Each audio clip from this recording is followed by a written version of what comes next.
Hey boo hey. So the comedian and street journalist Adam Glenn caught up with Kyle as he was walking his dog and he is wearing his Loverboy shirt and a Celsius hat.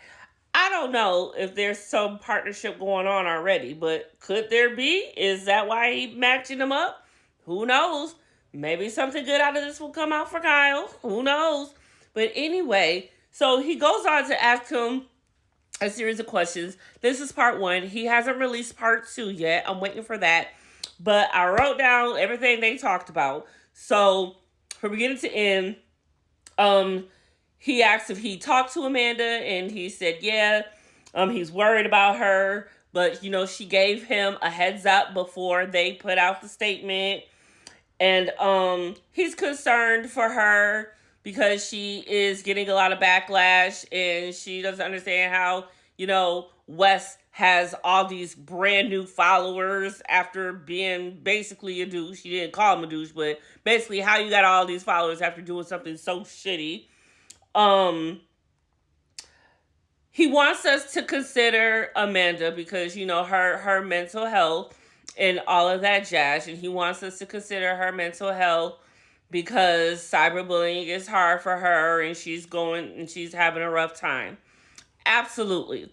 I'm trying my hardest to be as nice as I can by getting my point across for as angry as I am. So I'm trying that. But at the same time, how can we have so much, heart for her and sympathy for her when she didn't have this grace for her best friend?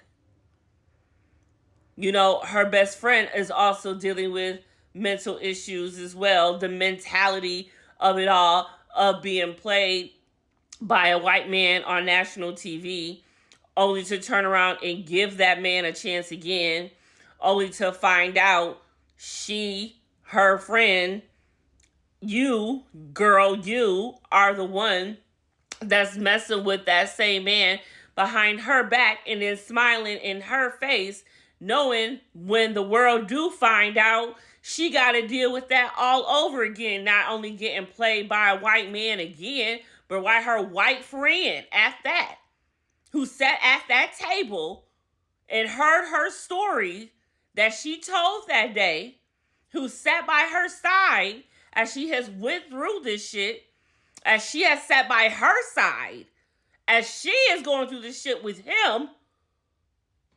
Let me get back to it. Feels bad, but trying to come to terms with it. That's what he says about what Amanda. She feels bad about this, but trying to come to terms with it. How, Sway, trying to come to terms with it by being with the man still?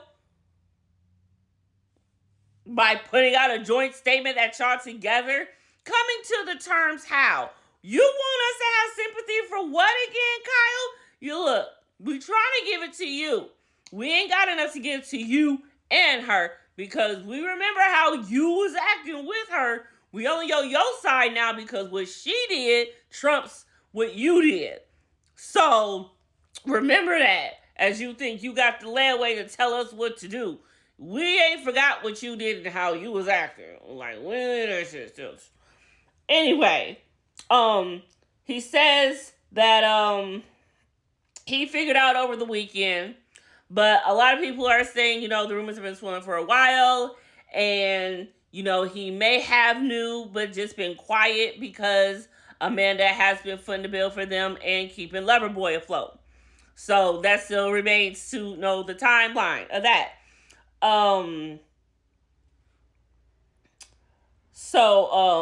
He said they asked if he knew or whatever. He was like, did he feel anything? He said he tried to give them the benefit of the doubt.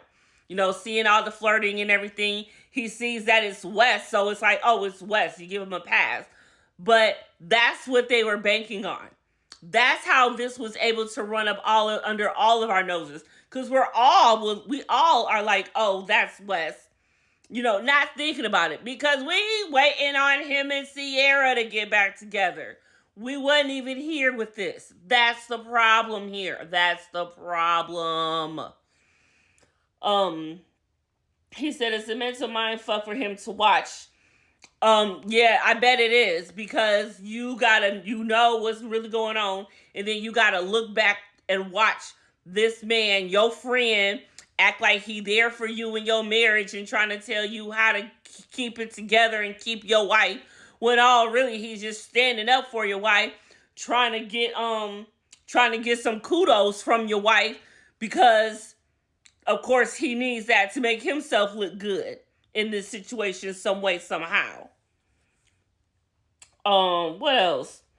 He asked if he had talked to Wes and if Wes reached out. He said Wes sent a half-ass text.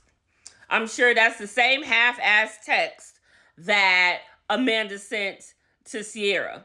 I'm surprised they didn't do a joint text for them too. A group chat, if you will. I would love to be a part of that group chat. Like Katie was saying, Katie from Vanderpump was saying, I would love to be in that group chat.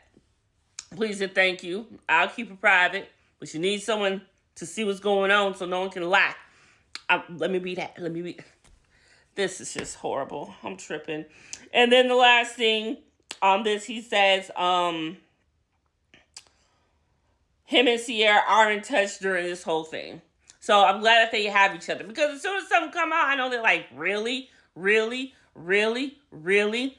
And again, and I'll keep saying it. Sierra, don't say shit until you have filmed the reunion. Don't say nothing until you hit that stage and they can get fresh what is on your mind. Take your time to articulate what you want. Take your time. Whatever dress you had ready for the reunion, throw it in the trash because we need another revenge dress, baby. Yes, we do.